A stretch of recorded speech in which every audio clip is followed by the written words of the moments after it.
हरिओम परस्य पीडाय लब्धम धर्मस्योल्लंघनेन च आत्मावमान संप्राप्तम न धनम तत्सुखाय। हे सुभाषित सांगता दुसऱ्याक त्रास दिवन केल्लो पैसो तशेंच धर्माचे पालन करनासतना जो केल्लो पैसो आसा आनी दुसऱ्याचे सतत अपमान केल्ले ह्या मनशाक केन्ना सूख मेळना अशें हें सुभाषित सांगता।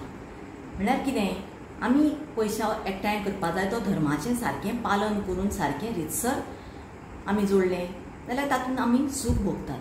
पूण जो पयसो आमचो न्ही, जो दुसऱ्याचो आसा तो आमी लबाडीन एकठांय करतात तेन्ना तो पयसो आमचो न्ही म्हणटा ताजे पासून आमकां सूख मेळना। तुमी म्हणटली हें सुभाषित कितें सांगता, हांगा तर आमी सगळ्याक करप्ट ऑफिसर्स सामके बरे सुखान आशिल्ले दिसतात अशें आमकां दिसता। तांचे कडेन पयसो आसा म्हूण ते सुखी आसा अशें ना, तांकां मनांत सतत ती टोचणी आसता की हो पयसो तांचो लेजिटिमेट न्ही, हो पयसो तांणी बऱ्या हातून जोडूना, हो दुसऱ्याक त्रास दिवन दुसऱ्याचे श्राप घेवन जोडिल्लो आसा हें तांकां सतत टोचणी येता, म्हणून तो पयसो तांकां कसलेंच सूख दिना अशें हें सुभाषित सांगता। हरि ओम।